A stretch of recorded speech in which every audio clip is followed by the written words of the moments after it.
अच्छा करता रहता है, सत्य के साथ चलना चाहिए।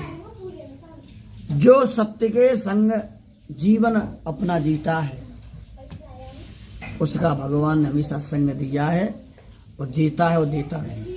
जैसे हमारे पांडवों ने सत्य का संग लिया, उनकी विजय हुई है। हमारे ध्रुव महाराज ने सत्य को पहचाना, सत्य पिता जाना तो भगवान आए। प्रहलाद ने सत्य को जाना तो भगवान आए। नरसिंह ने सत्य को जाना तो भगवान भात पन्ने आए।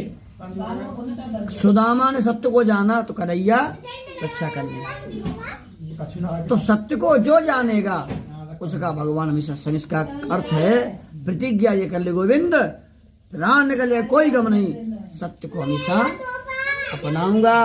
सत्य ही भगवान रक्षा होती है। तो रामायण में लिखा है, क्या लिखा है कि जा पर कृपा राम की होई, ता पर कृपा करे सब कोई। नारद जी बोले प्रभु ये बताओ, ये तुम कथा समझ गए, मगर इस कथा को कब की जाती है, इसकी सामग्री क्या है? तो देखिए रामायण में लिखा है कि मन राखो जहाँ कृपा निधाना।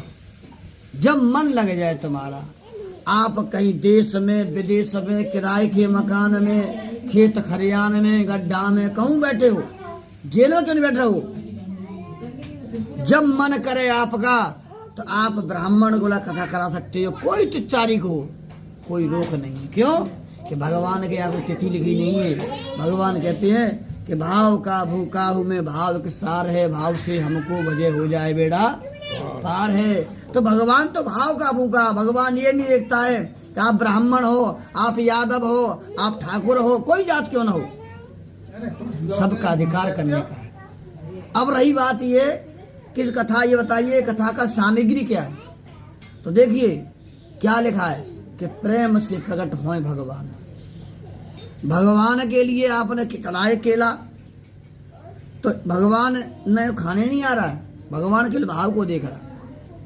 भगवान ये देख रहा है कि आप इस कथा को आप कर रहे हो, कितने भाव से देख रहे हो। अब ये को पंडित जी महाराज जब भगवान भाव के भूखते काउ केला मिठाई मंगाई तुमने, तो सुनो भैया जाओ कारण साहब बताएं। साफ बात ये है कि जो भगवान के लिए जिएगा, जो भगवान के लिए कर्म करेगा तो भगवान से फल देगा। अब आपने हमें चढ़ाया, पंडित जी सेवा करना, फल तो खाएंगे, पंडित जी खाएंगे, क्यों भाई सेवा कर भगवान की। अब हमारी इच्छा हम लोग बांट दें या घर ले जाएं, ये हमारे भावना के ऊपर। मगर क्यों ब्राह्मण क्यों अधिकारी है?